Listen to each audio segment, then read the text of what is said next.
सत्यध्यान कृपापात्रं विद्यामान्यबहुप्रियं विद्यावल्लभसत्पुत्रं विद्यात्मानं यतिं भजे विद्याधीशकरसञ्जातं विश्वेशगुरुप्रियं गीताप्रवचनासक्तं विद्यात्मानं यतिं भजे यो 70 वर्षपर्यन्तं गीताजयन्तीमाचरेत् गीताचार्यप्रियं श्रेष्ठं विद्यात्मानं यतिं भजे प्रयागस्वामीति सुविख्यातं प्रयागतीरनिवासकं कुम्भमेळसुकर्तारं विद्यात्मानं यतिं भजे श्रीगुरुभ्यो नमः हरि ओम्।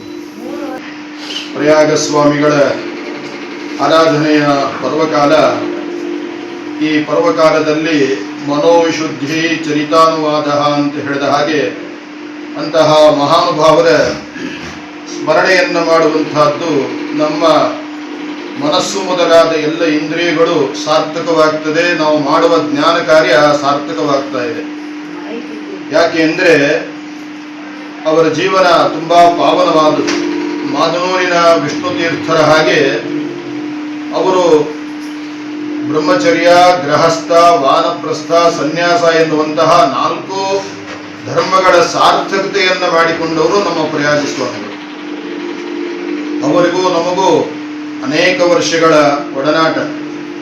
ಅವರು ಆಶ್ರಮ ತಗೊಳ್ಳೋಕ್ಕಿಂತ ಮುಂಚೆಯೂ ನಮಗೆ ಹಿರಿಯರಾಗಿ ಮಾರ್ಗದರ್ಶಕರಾಗಿ ನಮ್ಮ ಜೊತೆಗೆ ಇದ್ದರು. ಆಶ್ರಮ ತಗೊಂಡ ಮೇಲೂ ಕೂಡ ನಮ್ಮ ಜೊತೆಗೆ ನಿಕಟವಾದ ಸಂಪರ್ಕ. ಅದರ ಜೊತೆಗೆ ಬಾಗಲಕೋಟೆಯ ನಮ್ಮ ಪೇಜಾವರ ಸ್ವಾಮಿಗಳು ನಿರ್ಮಾಣ ಮಾಡಿದ ಕೃಷ್ಣ ಮಠದಲ್ಲಿ ಅವರು ಚಾತುರ್ಮಾಸ್ಯ ಕೊಡುವಂತಹ ಒಂದು ಸುಯೋಗ ನಮಗೆ ಒದಗಿ ಬಂತು. ಆ ಸಂದರ್ಭದಲ್ಲಿ ಯತ್ಕಿಂಚಿತ್ ಅವರ ಸೇವೆಯನ್ನು ಮಾಡುವ ಅವಕಾಶ, ಅವರು ಆದೇಶ ಮಾಡಿದಂತೆ ಅವರ ಸಮ್ಮುಖದಲ್ಲಿ ಅನೇಕ ಅಧ್ಯಾಯಗಳ ಗೀತಾ ಪ್ರವಚನ ಮಾಡುವ ಸುಯೋಗವೂ ಕೂಡ ಒದಗಿ ಬಂದಿದೆ. ಅವರಿಗೆ ಪ್ರಯಾಗ ಸ್ವಾಮಿಗಳು ಅಂತ ಹೇಗೆ ಪ್ರಸಿದ್ಧಿಯೋ ಹಾಗೆ ಇನ್ನೊಂದೇನೋ ಅಂದರೆ ಗೀತಾ ಸ್ವಾಮಿಗಳು ಅನ್ನೋ ಪ್ರಸಿದ್ಧಿ ಅವರಿಗೆ. ಗೀತೆ ಅವರ ಉಸಿರು. ಯಾಕೆಂದ್ರೆ ನಿರಂತರವಾಗಿ 70 ವರ್ಷಗಳವರೆಗೆ ಗೀತಾ ಜಯಂತಿಯನ್ನ ಬಿಡದೆ ಆಚರಣೆ ಮಾಡಿದ ಮಹಾ ಯತಿಗಳು. ಪೇಜಾವರ ಸ್ವಾಮಿಗಳ ಆದೇಶದಂತೆ ಹಿಂದೂ ಸೇವಾ ಪ್ರತಿಷ್ಠಾನದಲ್ಲಿ ವಿಶಿಷ್ಟವಾದ ಕಾರ್ಯವನ್ನ ಮಾಡಿದವರು.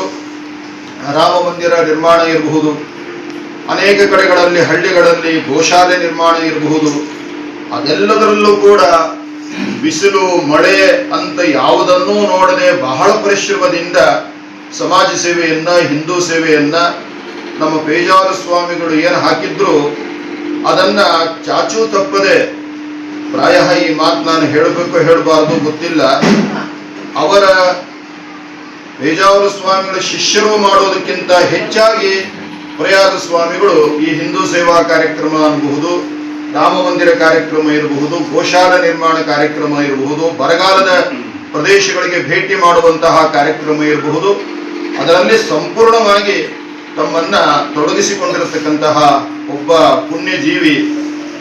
ಮತ್ತೆ ಅವರ ಸಂಕಲ್ಪದಂತೆ ಅವರ ದೇಹವನ್ನ ಪ್ರಯಾಗದ ಸಂಗಮ ಸ್ಥಾನದಲ್ಲಿ ಅದನ್ನ ಹಾಕಬೇಕು ಅನ್ನುವಂತಹ ಒಂದು ಸಂಕಲ್ಪ. ಅದು ಎಲ್ರಿಗೂ ಸಿಗೋದಿಲ್ಲ ಆ ಪುಣ್ಯ. ಅದನ್ನೂ ಕೂಡ ಅವರ ಇಚ್ಛೆಯಂತೆ ಆಯಿತು. ಅಂತಹ ಮಹಾಯತಿಗಳ ಪುಣ್ಯಸ್ಮರಣೆ ಮಾಡ್ತಾ ಅವರ ಒಡನಾಟಕ್ಕೆ ಬಂದದ್ದು ಅನ್ನುವ ಹೆಮ್ಮೆಯ ಸಂಗತಿ. ಅಷ್ಟು ಮಾತ್ರವಲ್ಲ, ಸ್ವಾಮಿಗಳೇನೋ ನಮಗೆ ಅಭಿಮಾನವನ್ನ ಮಾಡ್ತಾ ಇದ್ರು, ಅದೇ ಅಭಿಮಾನ, ಪ್ರೀತಿ, ವಿಶ್ವಾಸವನ್ನ ಅವರ ಮಕ್ಕಳು, ಸುಸೇಂದ್ರು ಎಲ್ಲರೂ ಕೂಡ ನಮ್ಮ ಮೇಲೆ ಮಾಡ್ತಾ ಇದ್ದಾರೆ. ನಮ್ಮ ಸುಬ್ರಹ್ಮಣ್ಯಾಚಾರ್ಯರಿಗೂ ಅವರ ಧರ್ಮಪತ್ನಿ ಹಾಗೂ ಮಹಾತಾಯಿ ಎಲ್ರಿಗೂ ಕೂಡ ಶಿರಸಾಷ್ಟಾಂಗ ನಮಸ್ಕಾರವನ್ನು ಮಾಡಿ ಅವರ ಸಮ್ಮುಖದಲ್ಲಿ ಒಮ್ಮೆ ನಾವು 11ನೇ ಅಧ್ಯಾಯದ ಪ್ರವಚನವನ್ನು ಮಾಡಿದ್ದೇವೆ. ಬೇರೆ ಬೇರೆ ಅಧ್ಯಾಯಗಳ ಪ್ರವಚನವನ್ನು ಕೂಡ ಮಾಡಿದ್ದಿದೆ.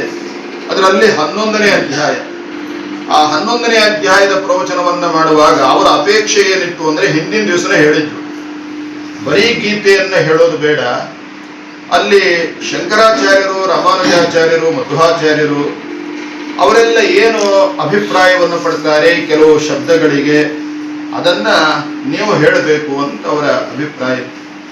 ಆಯಿತು ಸ್ವಾಮಿ ಅಂತ ಹೇಳಿದೆ. ಅದರಲ್ಲಿ ಏಕಾದಶಿ ಅಧ್ಯಾಯವನ್ನು ಆರಂಭ ಮಾಡ್ತಾ ನಮ್ಮ ಆತ್ಮೀಯ ಮಿತ್ರರು ಉಜಿರೆ ರಾಮಚಂದ್ರಾಚಾರ್ಯರು, ನಮ್ಮ ರಘುತ್ತಮಾಚಾರ್ಯರು ಹಾಗೂ ರಾಮಚಂದ್ರಾಚಾರ್ಯರು ಸಹಾಧ್ಯಾಯಿಗಳು ಪೇಜಾವರ ಸ್ವಾಮಿಗಳಲ್ಲಿ ಅಧ್ಯಯನವನ್ನು ಮಾಡಿ ಒಳ್ಳೆಯ ವಿದ್ವಾಂಸರು, ಒಳ್ಳೆಯ ಬರಹಗಾರರು, ಅನೇಕ ಪುಸ್ತಕಗಳನ್ನು ಗ್ರಂಥಗಳನ್ನು ನಿರ್ಮಾಣ ಮಾಡಿದವರು, ಅನುವಾದ ಮಾಡಿದವರು. ಅವರು ಬರ್ತಾರೆ ಅಂತ ನಮಗೆ ಸುಬ್ರಹ್ಮಣ್ಯಾಚಾರ್ಯ ಹೇಳಿದರು. ಬಹಳ ಸಂತೋಷ ಆಯಿತು. ಆದರೆ ರಾಮಚಂದ್ರಾಚಾರ್ಯ ಯಾಕೆ ಬರ್ತಾರೆ ಅಂತ ಕೇಳಿದೆ. ಇಲ್ರಿ, ನಮಗವರು ಸಂಬಂಧ ಆಗಬೇಕು. ಬಹಳ ಸಂತೋಷ ಆಯಿತು ಅವರು ಬಂದದ್ದು.